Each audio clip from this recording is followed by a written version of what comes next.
You left Porpoise running. I feel so alone. My Porpoise bad, didn't man. get summoned, what? Yeah, I get your didn't get 1 a hour summon. buffs. We're gonna unboon Oh before we my pull God. this. I'm right outside. I'll be in just a second if you guys want to keep buffing. Okay. Sorry about that, man. I saw Silithus. I thought you were here. Nah, you're good. Don't worry about it. All right, guys. Welcome to the AQ20. Kind of look a little POV kind of walkthrough guide.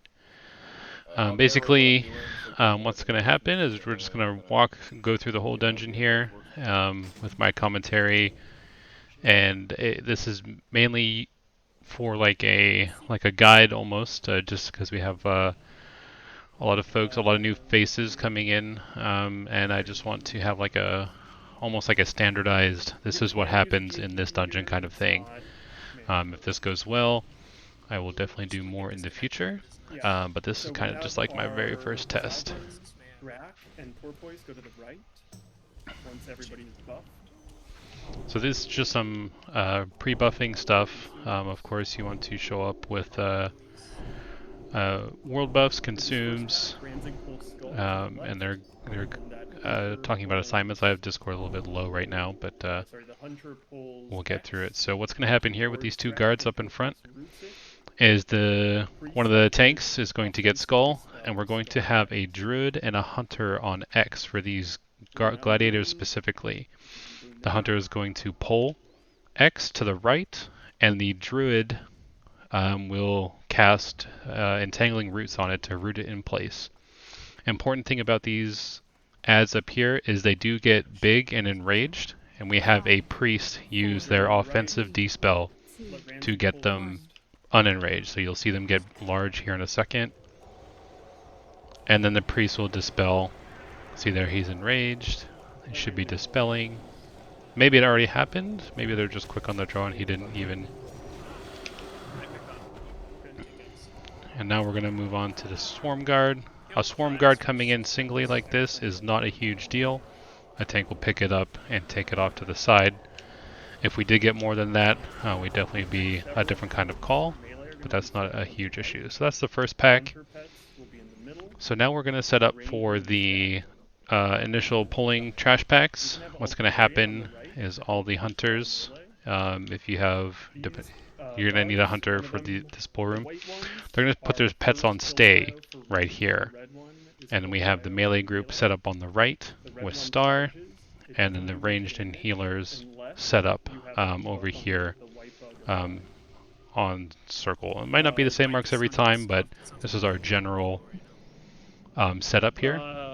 So what's going to happen is we have a hunter here. He's going to do his pulling. Each pack consists of a Hive Zara Stinger and a Wasp. So what the Stinger does is the Stinger charges a random person, but the way we have it set up, see, he got charged. Hideo Kibijima got charged. That's not a problem. It's a bit of a scuff pull because our hunter just meant to get the Swarm Guard first. So the idea is everything is tanked over by the melee, and when those stingers do their charge, they're hitting the pets instead of the casters and healers over here. Yep. So the hunter pulls in to Star, and you see that stinger charge the pet right there, and the stinger will continue charging the pets. But what's happening here is threats not being established. Right, the DPS are getting a little bit too happy, and then they're getting charged. So it's always good to just let the stinger be established. As a DPS ranged, you can attack the wasps as much as you want, provided that they're still in the melee group. But it's the stinger that is really, really important that you want to be a little bit more careful, because during the pull, random people are getting this debuff. It's called, it's like something itchy or something like that. And once that itchy debuff expires, you'll get a poison on you. And what that poison does is it increases your damage taken by the stinger's charge. So it's just very important that the stinger is charging the pets, but also you are in a position to not get charged by the stinger. Like, I know that's how we set it up this way, but there's still a potential, if everyone's not paying attention, for a stinger to end up in the caster side anyway. It's always important that once everything is dead that you just reset. Just reset your position, and we're just going to wait for our hunter to say it's safe to move up. If it gets a little scuffed with like the positioning of the red bug where it's not exactly where we started, if as a melee you're standing in the hip, I have my Discord a little bit on the quiet side, will not be charged. just so because I'm going through the strat. So our hunter, he always has aspect of the cheetah on, so he can gain a little bit movement from the pack. That pull was fine. You can see the stinger charging. You can see that I have the itch debuff, and as soon as it expires, I'm going to get a poison, but I'm just going to cleanse myself immediately, and all the others that have the itchy debuff once their poison comes on. I'm gonna pull some of the swarm guards, and then we'll be good. One more bubble, please. It's important when those packs are pulled, if you're a melee, Swarm guards and 2 packs of when you're over here, is that when the stinger charges, you just want to stay stationary. Because if you chase that stinger outward, you were the closest target, right? And so when you're keeping the stinger in the vicinity of the pets, the next targets for that stinger to charge is the casters that are standing here. So it's just very important to always reset your position and always never chase that stinger when he charges. Alright, I'm going to be pulling this stinger pack right now, incoming. Okay, so Zalgrim just said we have a stinger pack incoming, so we're just going to wait for it. This is the second setup here. So melee are going to be right up at that corner, and you can see that the stinger is charging the pets there. And it's very important that they just don't, the melee just simply don't chase the stinger. That was a debuff charge, and it's because Redbug was kind of out of the pack. Was kind of over here. So if you see that as a melee, especially if you have slightly lower health, so Pico's kind of explaining, stand on top of the Redbug. Kind of explaining some mechanics with the stinger. It's just very important to recognize a situation where you could be charged, is basically what he was getting at. So if you have that poison or that itchy debuff, if you feel that you're going to get charged, you should be on top of the stinger, so that you are not, the furthest thing away from it, or, within its charge range, because you're in melee range. Just simply because you take increased damage when he charges.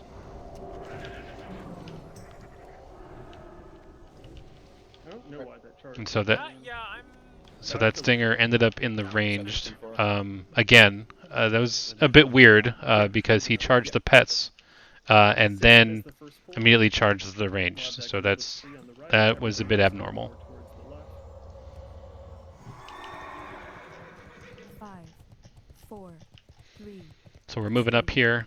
Same pack as before, where we have the roots on the X with the hunter pull. And then the rest of the raid is just going to get down skull. We're doing healing.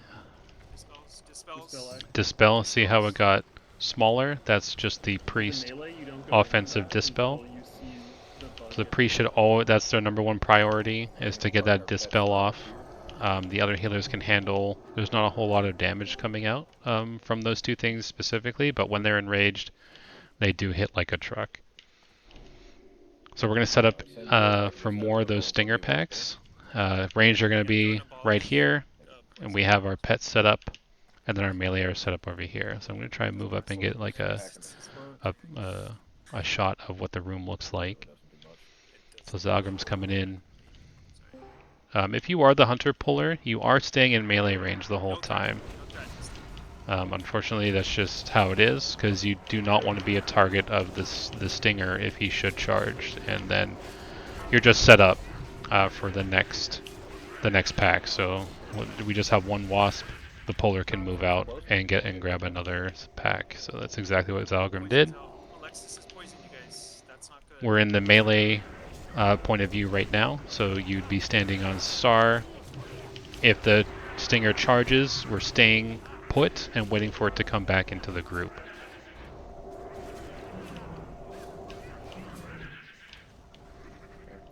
One stinger Alright. is dead, you can do... I don't... Was that John who intercepted that? One stinger is dead, you can do exactly that to help heal. That's good. Alright. I'm So gonna be just, waiting for this pack on the left to get to This is what the room looks like. The boss himself has a very large egg radius, but the packs themselves don't social, or at least I believe they don't, but we just play it safe here. We wait for them to get to the apex of their circle, and then the hunter will shoot, come back. And so we're very careful of the stinger. We want to be in range of it. It's going to charge the pets at some point. Even if it doesn't here, so it's dead. I can move now freely because the wasps don't charge. Going back to the ranged point of view. So this is ranged and caster and healer point of view right now. We're on the circle group.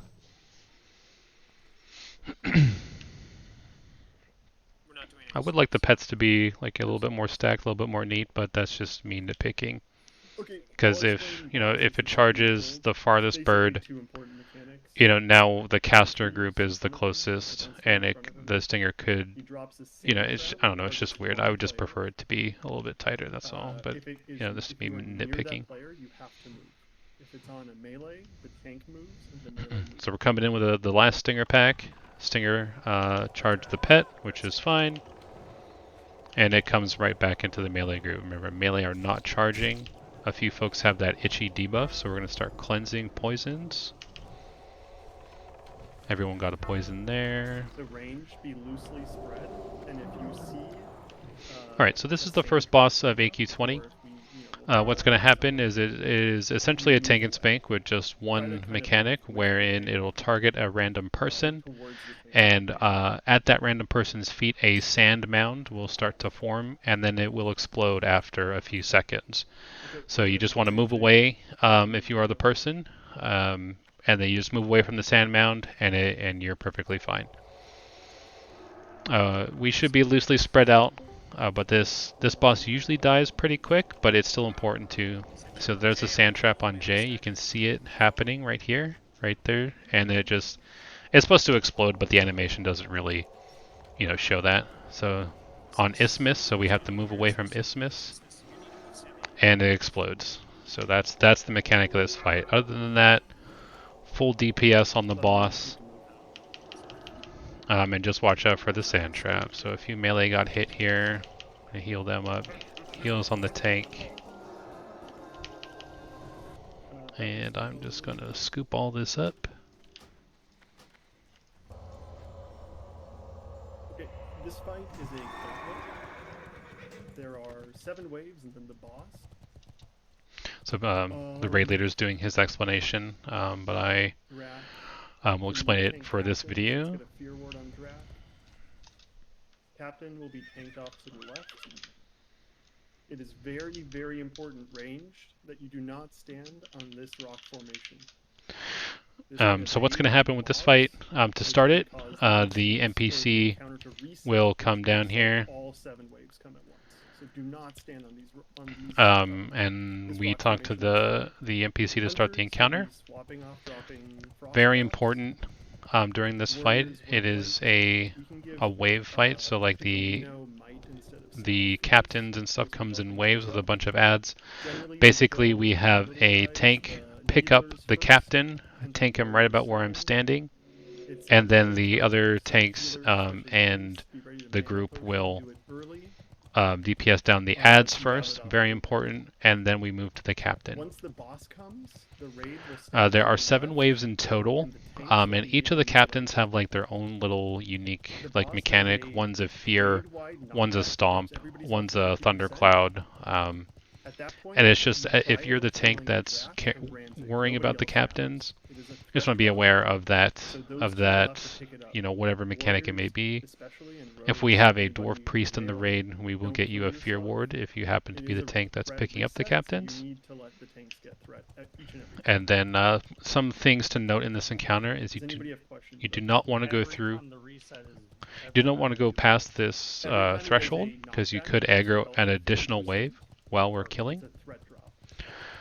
And then you just want Looks like to a thunder avoid cloud. any raised ground. So like this like see this different textured ground. You just want to avoid being on there because it could potentially glitch out Yeah, let's go new the kings. mobs. And just stay off the rocks. Melee, don't go out past the door. We're good. Is somebody there? Or to even in start the it? frame. Stay on the sand. Can somebody go over there? Oh yeah, somebody's there. You can start it. 3 kings, by the way. Okay. Sure, Beppis, who started Always it, had the Beppis. kings. Yeah, yeah. I like that. Get some, you know, potentially some bonus paladin tanking. King spam. Melee focus healers. Alright, so this for healers especially, you want to pot often, mana potion often, and mana potion early. Just because it is it's a little bit mana intensive at the later stages of the fight. So what we're gonna do is you can see the tank that's responsible for the captain just pulls them out of the group, and every DPS, tank, and caster are responsible for killing these ads first. We just want to get these ads down as quick as possible, and then we move on to the captain. The reason being is if we kill the captain first, I believe that signifies for the next wave to be on its way.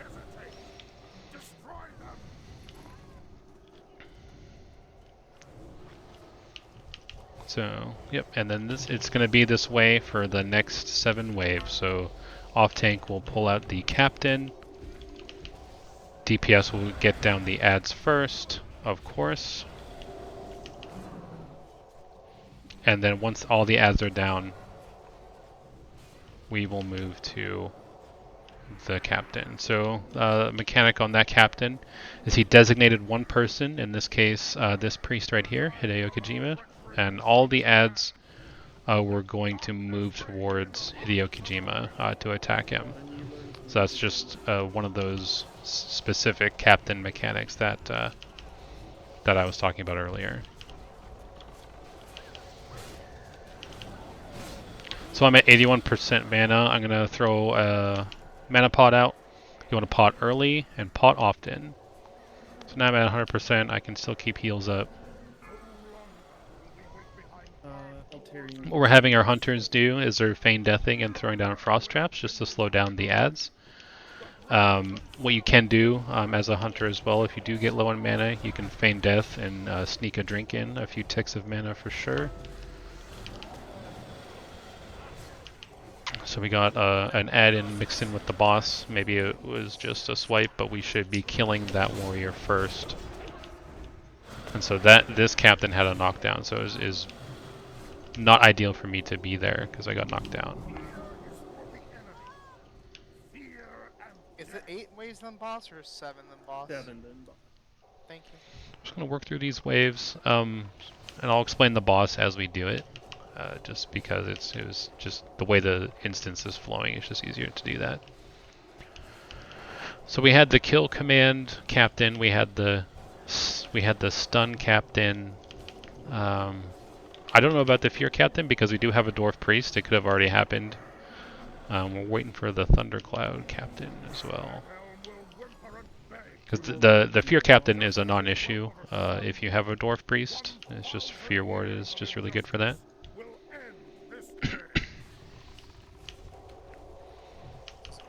Just gonna throw some heals out. I'm gonna go up to this captain. I'm gonna throw Judgment of Wisdom on it. Casters can get some mana back after. I should be doing that for all the captains, which I'll try and do. But my 2 brain cells don't allow me to do the fight, explain it, and judge wisdom, I guess.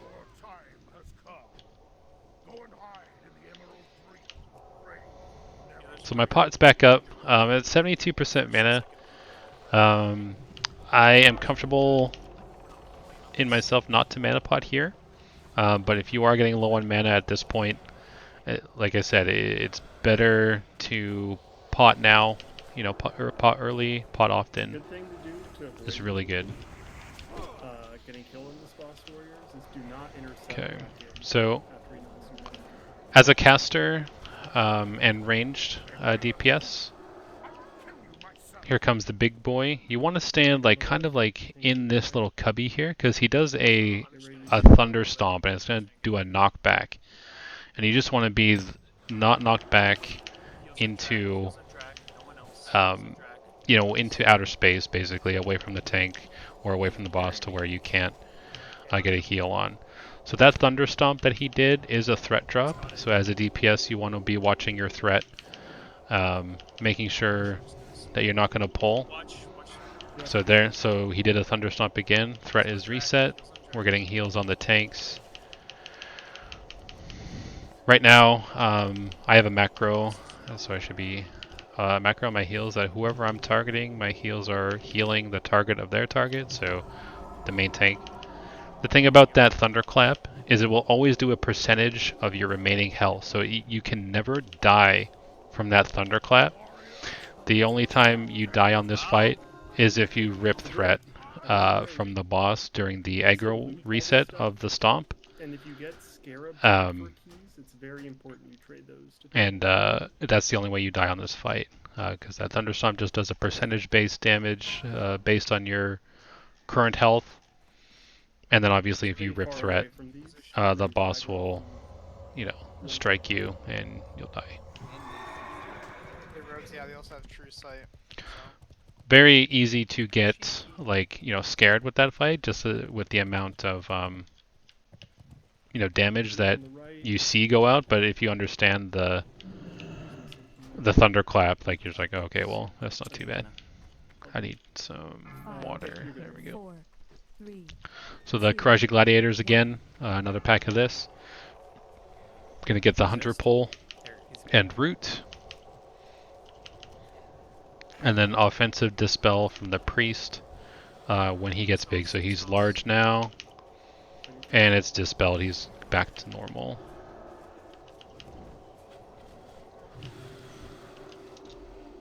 Here we kill yellow bugs first.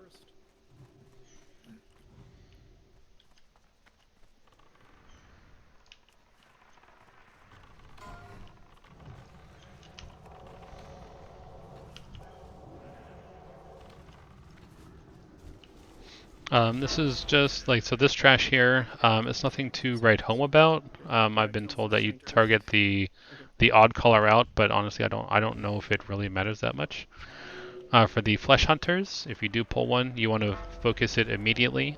There is a mechanic where they will swallow either the tank or a random person. I'm pretty sure it's the tank. And then after a certain set of time, either that tank dies or they take up a massive amount of damage. So it's just important to focus the Flesh Hunters immediately when they're pulled or aggroed.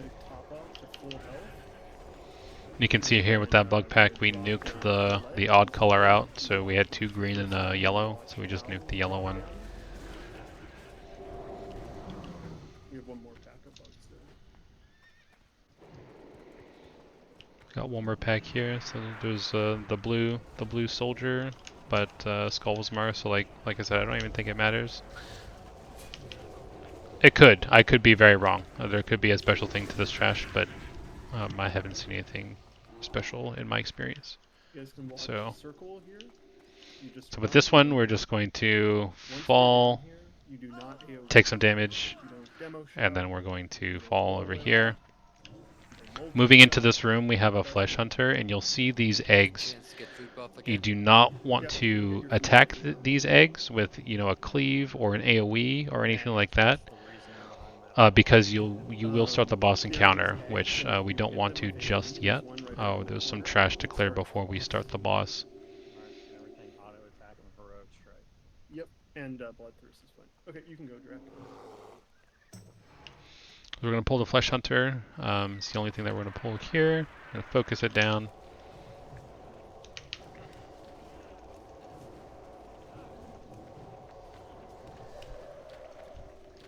We're going to go up the hill, and then we'll do boss explanation.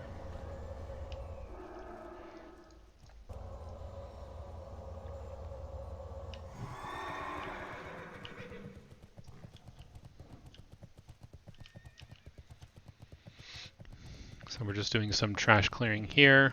There's a Flesh Hunter up here that we pull here simply because it does patrol, all the way down this ramp, and it, you could aggro it during the boss encounter. 7 or 8 eggs around this pool of water. I'm going to mark all of them with raid markers. The boss is So with this boss, I touched on the eggs earlier, so you'll see eggs around the entire room.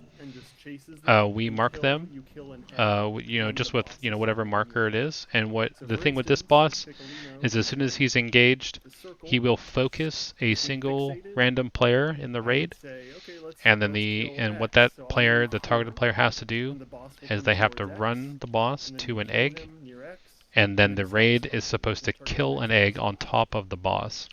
The egg will explode and damage the boss, at which point once the boss is damaged by an egg, they will choose a new player, and then that new player will take that boss to another egg where we will kill the egg on top of that boss. There is deep end water in this arena, so you just want to avoid swimming while you're kiting the boss. It's just in this little area. Everything else you can walk in, but you just want to avoid this waterfall area if you are kiting the boss. Tanks are going to pick up the ads that he spawns. There are ads each time an egg is exploded. Our tanks pick that up, and melee or whoever is assigned at that point to kill ads will kill the ads. Otherwise, you are, as a DPS, you are prepping the eggs to getting them down to about 20% and not killing them. Once the eggs are down to 20%, you can DPS the boss, but once we call an egg to be smashed, you will focus that egg. So we can see the boss has been pulled here, and it is targeting Gaming Legend. So Gaming Legend is going to take the boss very, very slowly, and you can see how we have Skull at 20%. So as soon as the boss gets on it, we want to kill the egg. It explodes on the boss, does damage, and they choose a new target. So now it's McStabby. So McStabby is going to take it to square, looks like. We're going to DPS down, square, exploded on the boss, and the boss is going to choose someone new. And so now we're going to X, looks like, with the third person. Remember, avoiding that deep area because... And then we got that one too. And it's just a roundabout dance of getting each of the eggs down while kiting the boss towards that egg.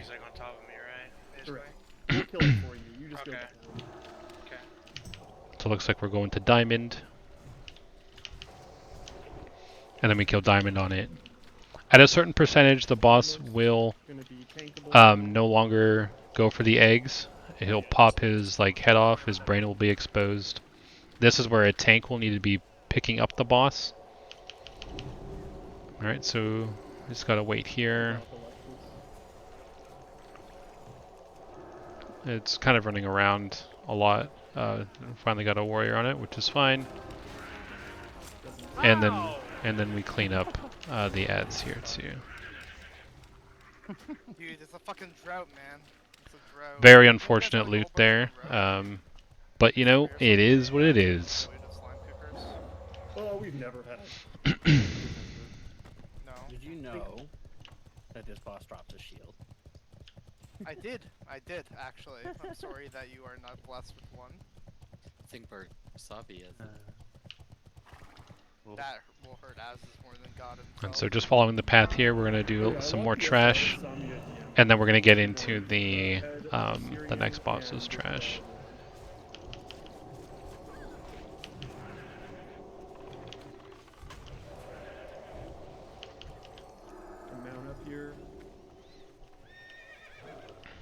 I'm in combat still. Can't bounce. Alright, there we are. I mean, apparently, it is. As this. Yep, so far, I mean, that boss would probably be the most tricky so far. It's just being aware of what the boss is targeting, who he's targeting, and you know where that person is going.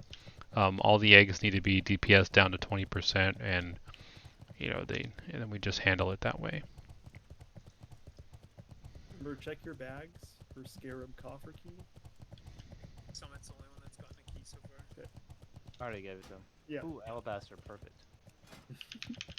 Is my X team ready? Oh, we're doing half an hour, right? Yeah, get half hour buffs real quick. Need water, Bethis?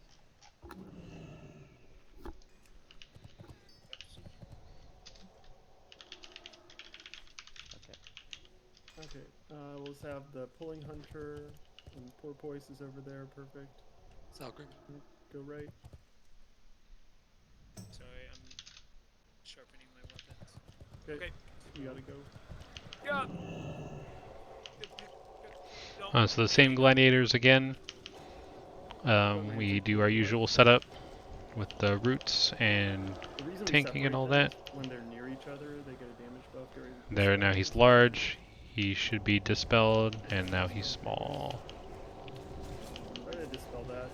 You know it's gonna come. So as a priest, just on these like gladiators, not a whole lot of damage is going out. Mobs have no You just want to make sure you're quick on the trigger finger, even spamming it really for that offensive dispel, just so that there's no threat of an enraged hit on a melee or something like that. Moam's not even a one-shot either, but it's close. Doesn't do a whole lot of damage to a tank from what I've seen, but it's very dangerous for a melee DPS to be in range of that thing when it's enraged.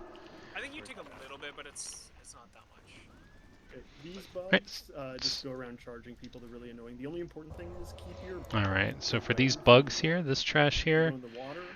they do a charge, and so what's going to happen is you just want to position yourself kind of in a way that if you do get charged, you get knocked back in a desirable place. So you can see how those folks are getting charged.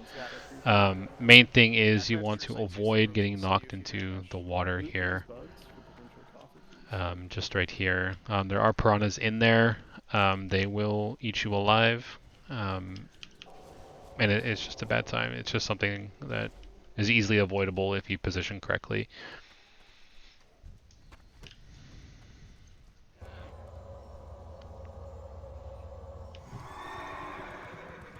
First, then we have Obsidian coming across. I'm just gonna chow here in a second. Oh, Again, it's on. with the What I use? bugs here, we're going to just position to not get knocked out into an additional pack or the water. So it's just, you just got to be aware of your surroundings. There are a lot of enemies here that are just patrolling around. So you just want to stick with the group, and if you do get more accidentally, the group is nearby and we can pick it up and just handle whatever happens. These obsidian destroyers don't do a whole lot, but they will explode for a large amount of damage, even lethal damage. I haven't seen it happen, but just a large amount of damage when their mana bar gets full. So you just want to be aware of that. So like in this situation right here, we might get a destroyer. So we want to focus the flesh hunter here first. The flesh hunter is more important than the destroyer. But if you do get two pulls like these, you just want to focus on the flesh hunter if you're a DPS. And then if you have a mana burn ability, like a warlock or a priest, you want to make sure you're keeping his mana as low as possible while we kill the flesh hunter, because that thing will explode once it gets full mana. Yep. Back to the wall here.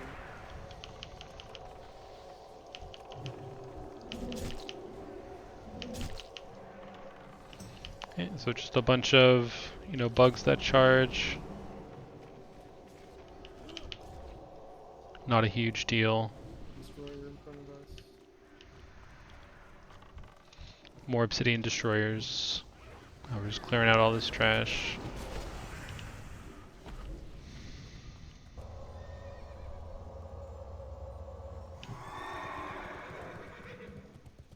out.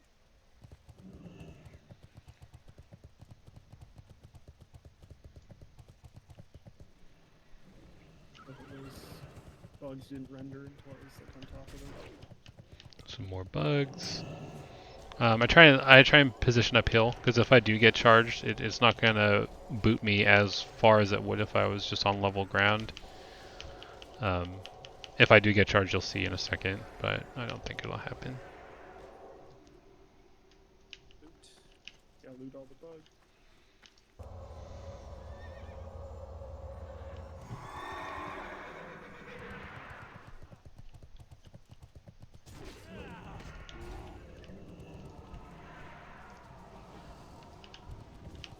We can leave that one destroyer up in front of us and we'll cut off the slime on the other side of the water.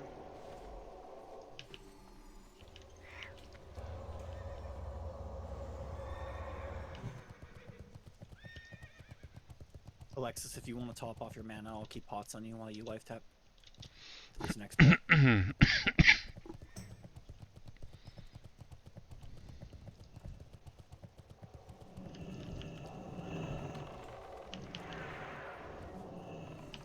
to the right and kill the slime next.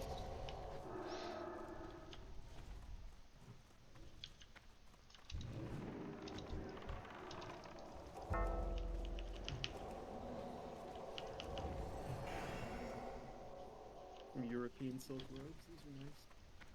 So we're coming down to the last few pulls here, and then we'll do the boss. As soon as we get in front of the boss, I'll do an explanation. But it is very similar to the mechanic that the Obsidian Destroyers have, wherein you want to keep his mana very, very low.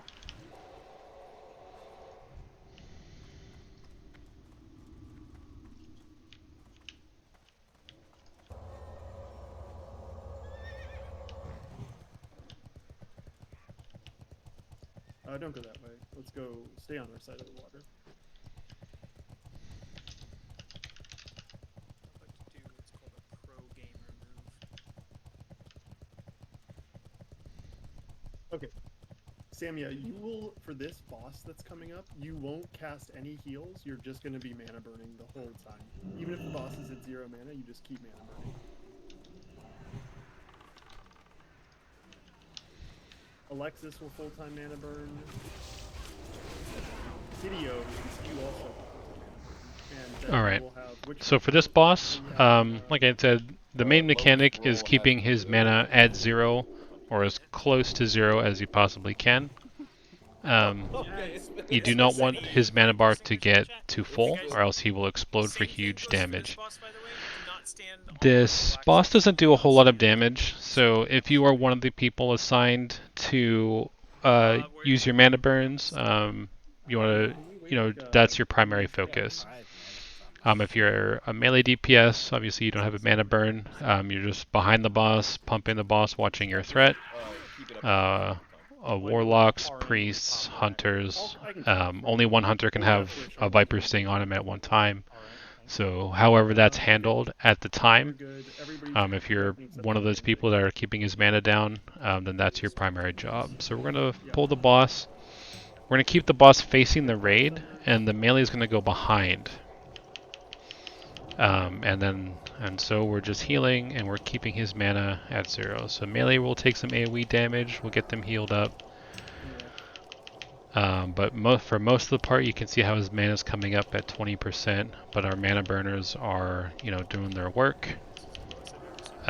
Just want high DPS on this fight. Watch your threat, and then his mana won't get to 100 and do the mechanics. So. Wow, Drac, unbelievable. Hey. How many weeks? How many weeks, Drac? So it's actually really huge loot. That's really good. The resistance set or something? on it just because. Yeah, I'll take it anyway, just to say go. Very nice. But that was about that boss. Very, I don't want to say very simple, but like you just have to focus on the mana, right? You have to have the right amount of people assigned to do the mana burn. So in this case, we had both of our priests, our warlock, solely focus on mana burning, and then we had a hunter keeping Viper Sting up the whole time. moving on to this is probably the most dangerous part, one of the most dangerous parts of the instance. So with these Anubisath Guardians, once we pull them, we will be pulling them one at a time. And we want to stay stacked on star, like almost pixel perfect, or as pixel perfect as you can get, simply because of the mechanics that they do. So when we pull an Anubisath Guardian, they will be resistant to a certain school of magic, which we will have one of our casters calling out what they're resistant to. And then you just use, like if you're a caster, you just use something else that isn't part of that school of magic. The Anubisath Guardians also do one of two things, either a meteor or a plague. It can only be one or the other. So if they're doing the meteor, that is why we are stacked up as tightly as we can, because the meteor does split damage to anyone who's hit by it. So the meteor will target one raider, but anyone who's in the vicinity of that raider by 10 yards will share the damage with that person. It is a very good idea to pop a GFPP, or Greater Fire Protection Potion during this fight, because the meteor does do fire damage if you're ever caught out of position. But it is just imperative above all else to be stacked with the star for that meteor. The other thing is the plague.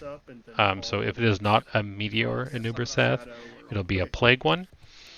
And then what happens there is the Anubisaths will target a random player or even a pet, and target that and put a plague on them. And so what that plague does is the plague will do ticking AoE damage to everyone around the thing that has plague. So say if I got plague, I'm in the middle of the raid stacked up on star, I just move out with the plague, because it can only be plague or meteor, so you're safe to move out if it's a plague guardian. You wait for the plague to expire, and then you can rejoin the raid. At 16% execute. Iron, do you? Oh wait, you're not in this one. So we're gonna get going here in a second. The raid lead was just explaining, what I just explained. But and we dismiss pets here except for so what the raid lead wants is he wants all pets except for the one that's pulling to be dismissed, which is a good call, simply because the plague can be on pets, and we just mitigate that by having just one pet. You'll see the way we pull this room in a second. So we are all moving as one. You want to keep moving with star. And we just want to wait for everyone to be stacked up. It looks normal. So we're just listening for the call, listening to the raid lead to see where he wants to go to do these pulls. John is lagging pretty hard on my screen. There's going to be like a lot of moving back and forth because of the pathways that these are all moving. You can see a bunch are like bunched up. They're. It's just not a good time to have the. This is. It just requires patience, right? So we don't want to rush this room. If they're all clogged up like that, it's just we just wait it out. That's unfortunate, but it is what it is.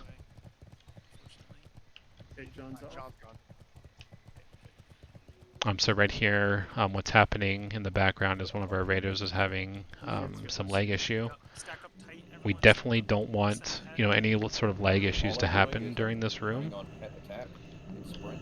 So we have a pet go in, pull, and then recall. Alright, and then so it'll come in, tank will pick it up, take some damage here. Plague is, so this is a plague one, it's on our priest here, he's going to move out. Alright, so Hideo has the plague. Is that a plague? Yeah, it's plague. We need to keep moving. Okay, hey, Hideo, move. one Move. person. No, off. towards us. Move towards us. So this is a little bit scary because we have a plague and we have another Anubisath Guardian coming up. So I'm just trying to focus here, because if we pull this with our plagued person outside of the raid, it's possible that he could get a meteor on him. He would get one shot. So it's just I needed to focus there for a second. Let's okay. So we got the next pull.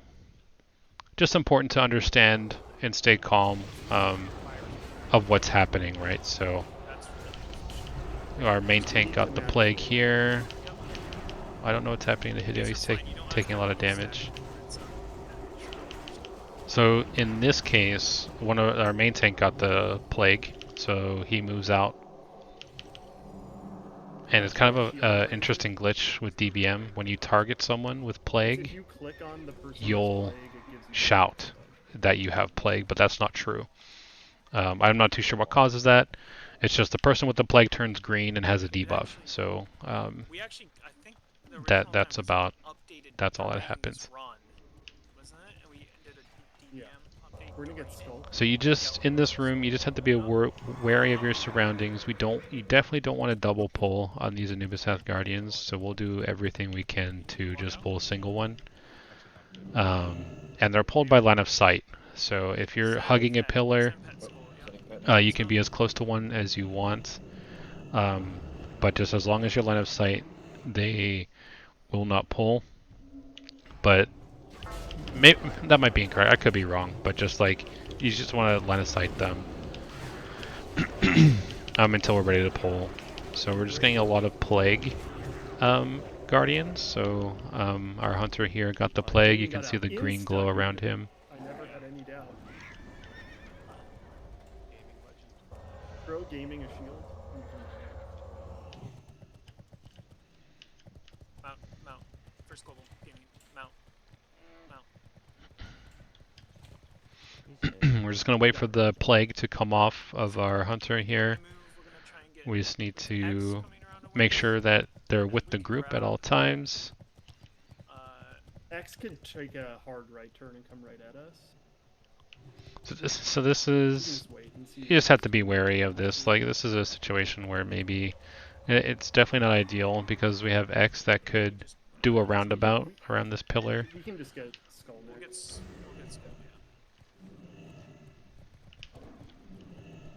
We just make sure we know where they're going. So X looks like he's going to the left. So we're pretty much fine. Moon is going towards X as well. So Skull is the appropriate pull here. Again, we're just going to watch and see. A lot of plagues this run. So plague was on our hunter here. He moved out, and he's safe to move out because it can only be plague or meteor, one or the other. Something that you're not hearing in Discord right now is the spell reflect that's being called. We do have to move away here because we have the moon coming in, but we still have a plagued,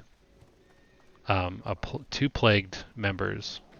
So we don't want to pull with a plague because the guardian that we pull could be a meteor, and the meteor could one-shot the plague player because they have to stand away or we take massive raid damage. Moon turns to his left, we will go behind that pillar. We're going. Okay, so we're just going to move up here. We have triangle coming to us also. We'll kill Moon fast. So as long as you're line of sight, you will not pull. We're doing this... Alright, so yes. So we're coming in.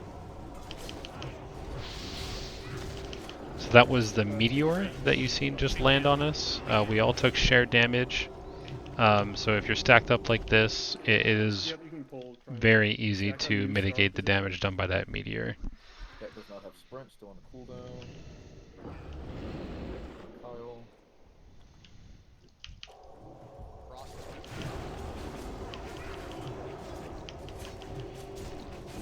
So we got a plague here on one of our hunters. They move out.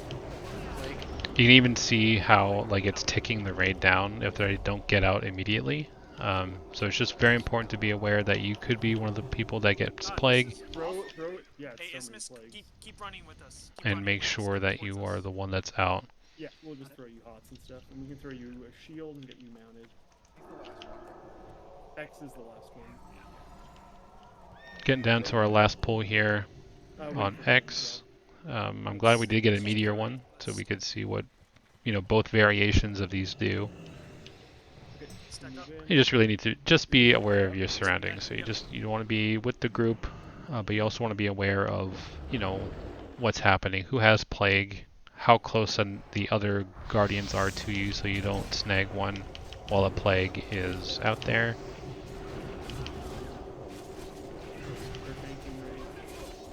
This one is not doing anything currently.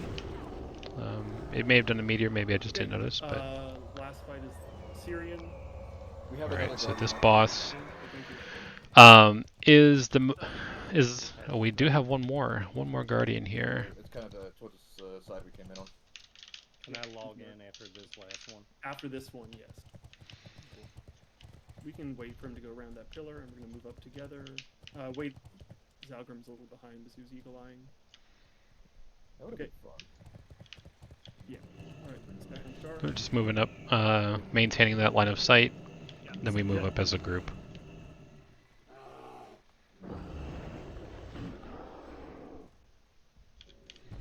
Okay, so we're coming in.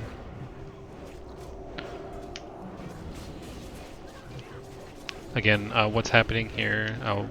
What you can't hear is the spell reflex being called, because they're resistant to a certain school of magic. You've seen that explode thing come up on my screen. That is also a mechanic that they do. They do start casting like an enrage explode thing, but if you can just kill it fast enough to where it's not an issue, you just DPS it down. So what's going to happen with this final boss here, Ossirian, is he's right up there. There's this crystal. So the boss is always enraged.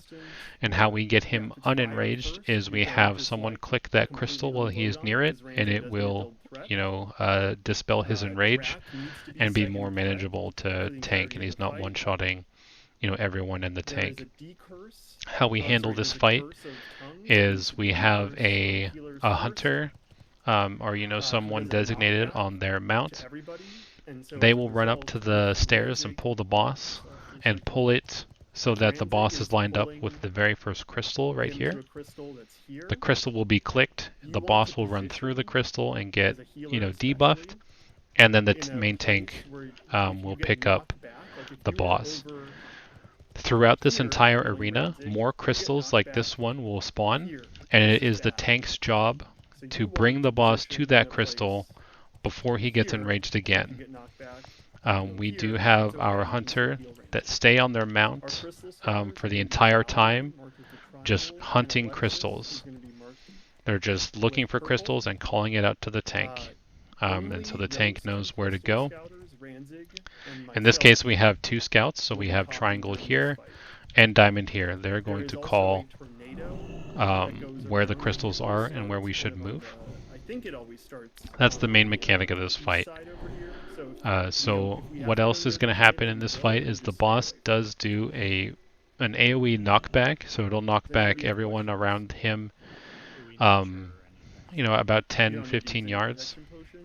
So you can position yourself to get knocked towards the next crystal.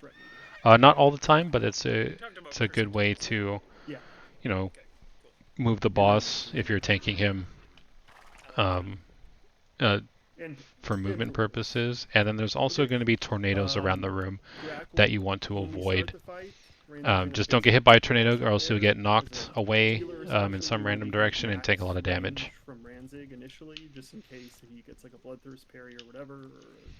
Very important if you're a DPS that you just want to watch your threat here. You simply just don't want to pull the boss off the tank, because the tank is going to be moving the boss a lot.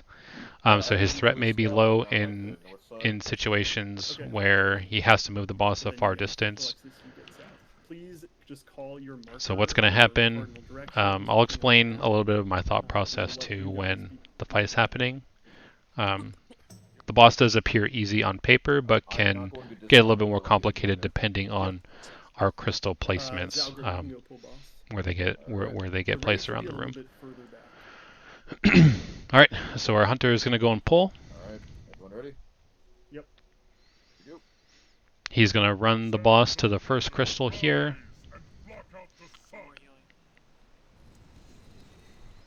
And you can see already to the right, we have another crystal right over there. There's a little triangle right at the start. Okay, so Tank's going to see how the crystal just debuffed the boss. And now we're starting the fight proper. So since I know the crystal they're going to next, I'm going to position myself so that when the main tank gets knocked away, I'll already be in position to heal that tank while he's moving to the crystal.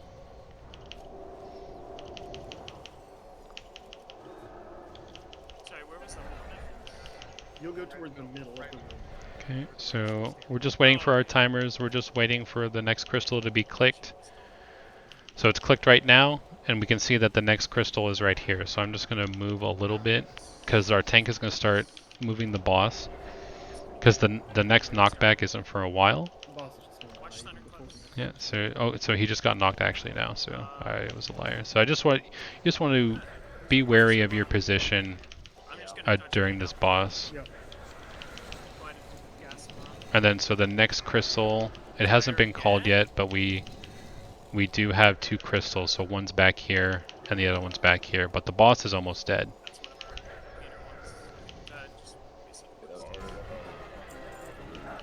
There it is. And that is AQ20, folks. I hope this guide was informative. Maybe it helped you. If it, please don't be afraid to ask questions during the raid, even if it may seem simple or not. But it's just important to ask a lot of questions while you're doing this. All right, guys, have a good one.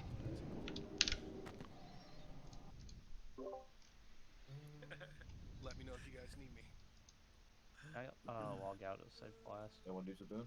Yes, you can log out to Save Flask. At least those gloves are a big upgrade for Sonya.